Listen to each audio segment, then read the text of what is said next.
Você já parou para pensar que a maioria das lesões na corrida não acontece por acaso ou por azar? Muita gente acredita que se machucou porque pisou errado ou porque deu azar, que sentiu dor depois de um treino mais forte. Mas a verdade é que, na maioria dos casos, existe um padrão. Existem gatilhos escondidos no próprio método de treino.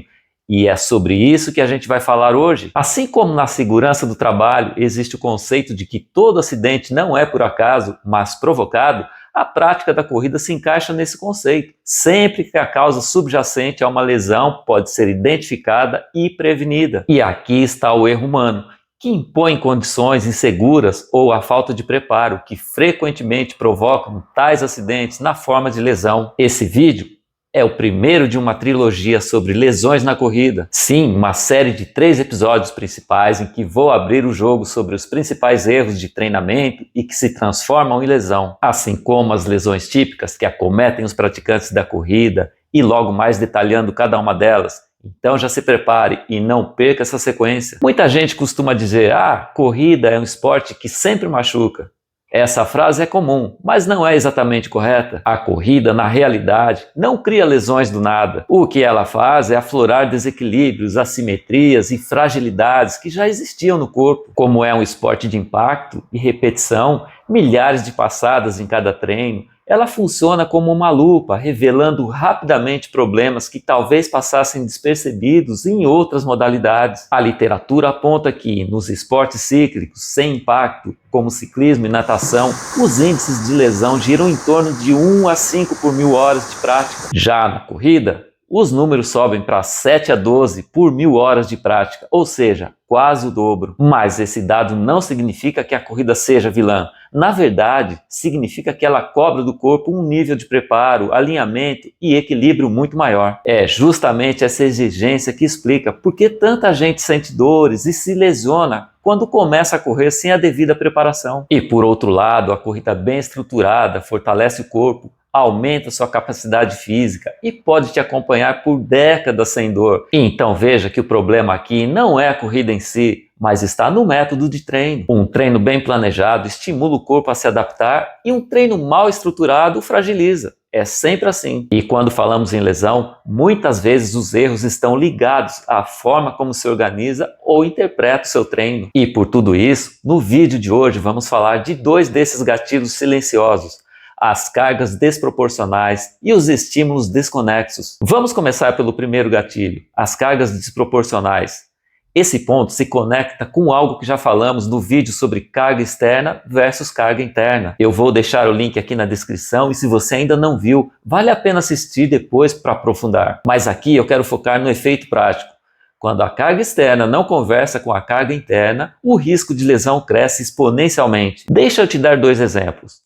Um corredor iniciante que nunca passou dos esporádicos 10 km resolve aceitar um convite dos amigos e faz um longão de 18 km no final de semana. Resultado, uma dor articular incomum que dura a semana toda. Um corredor intermediário que segue uma planilha, chega de uma semana de trabalho puxado, dormiu mal, está estressado, mas olha a planilha e vê que é um dia de tiros. Ele insiste em cumprir no ritmo prescrito. Resultado? O corpo não acompanha, a execução degrada e pequenas microlesões começam a se acumular. Percebe? A lesão não surge do nada, ela é construída progressivamente, quase sempre dando sinais prévios. Um incômodo, uma dorzinha, uma rigidez, que acabam sendo ignorados. Esse descompasso entre o que o treino exige e o que o corpo consegue entregar naquele dia vai pouco a pouco abrindo espaço para a lesão aparecer. E esse é um ponto muito importante. Diferente dos esportes de explosão, em que a lesão é súbita, na corrida, ela costuma mandar recados. E esse é um tema tão relevante que vou aprofundar no terceiro vídeo dessa trilogia,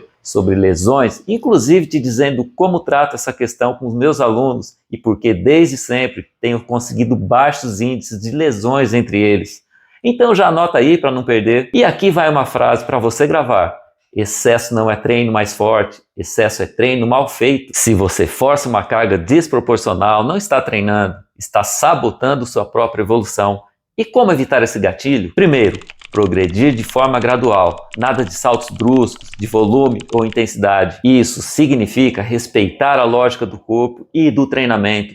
A adaptação vem no tempo biológico, não no tempo da ansiedade do corredor. Quando você dobra a quilometragem ou acelera os treinos sem base, cria um desequilíbrio enorme entre carga e recuperação. O corpo até pode suportar por algumas semanas, mas cedo ou tarde a conta chega em forma de dor ou lesão. A progressão gradual garante que ossos, músculos, tendões e sistema cardiovascular consigam acompanhar o estímulo. É a paciência na progressão que constrói consistência e longevidade no esporte. Segundo, escutar os sinais do corpo. Dor que persiste, fadiga acumulada e queda de rendimento não são frescura, são alarmes. Muita gente encara esses sinais como obstáculos a serem superados, quando na verdade são avisos de que algo precisa ser ajustado. A dor leve que se repete pode indicar sobrecarga localizada ou falha na mecânica. A fadiga crônica pode revelar falta de recuperação adequada entre treinos. E a queda de rendimento muitas vezes é o corpo pedindo para reduzir a marcha.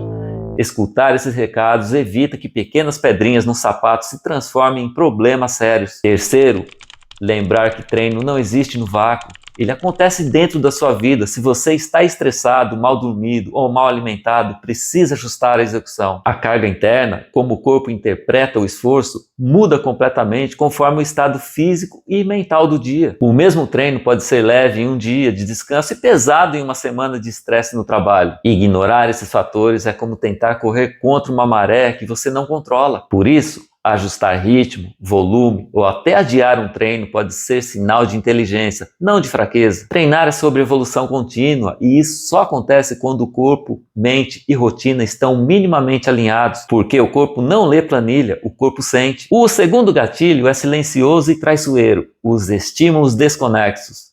Ele acontece quando os treinos não têm coerência entre si, quando não existe o mesmo contexto e uma progressão lógica. Por exemplo, você está numa fase de construção de base, deveria estar fortalecendo sua resistência, mas resolve copiar o treino de tiros de 400 metros que viu no Instagram de um corredor pouco mais avançado. Ou então, você ficou parado por 3 semanas e na volta já decide fazer logo uma meia maratona no ritmo forte, porque quer recuperar o tempo perdido. Sabe o que isso causa?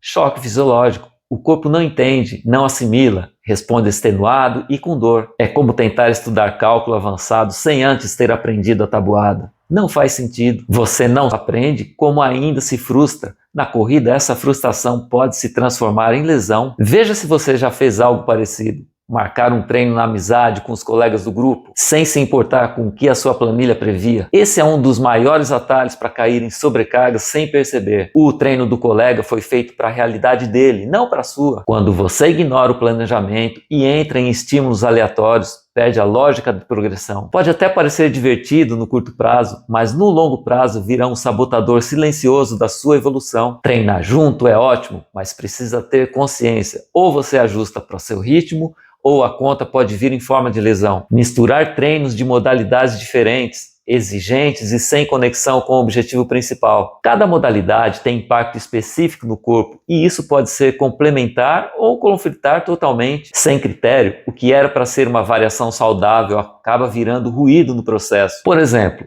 emendar um treino forte de corrida com uma sessão exaustiva de musculação de pernas, sem encaixe no ciclo, multiplica a sobrecarga. Ou ainda, usar treinos aleatórios de tênis ou crossfit sem pensar na corrida como prioridade. Não é que misturar modalidades seja ruim. O erro é não respeitar a coerência com o objetivo central. Repetir treinos intensos sem dar tempo de recuperação, só porque se sentiu bem no dia anterior. Sentir-se bem não significa que seu corpo está pronto para outro estímulo de alta intensidade. A sensação momentânea engana, porque a fadiga acumulada pode estar mascarada. Esse é um dos cenários mais comuns para lesões por excesso de carga. Além disso, repetir estímulos fortes compromete adaptações importantes, já que o corpo precisa de descanso para evoluir. Em vez de acelerar resultados, esse hábito cria um ciclo de estagnação, fadiga e risco aumentado de lesão. Tudo isso cria um ambiente de estímulos desconexos, sem lógica, e o corpo não se adapta ao caos. Ele adoece no caos. Estímulos desconexos são como peças de quebra-cabeça de caixas diferentes, não se encaixam e só trazem confusão e dor. Esses dois gatilhos, cargas desproporcionais e estímulos desconexos, já são responsáveis por grande parte das lesões que afastam corredores e que tenho visto por aí. Mas eles são só a primeira parte da história. Por isso eu quero reforçar, este é o primeiro episódio de uma trilogia sobre lesões na corrida. No próximo vídeo, a gente vai falar de outros gatilhos que quase ninguém comenta, mas que são tão ou mais perigosos do que os que vimos hoje. Então vamos resumir o que vimos até aqui.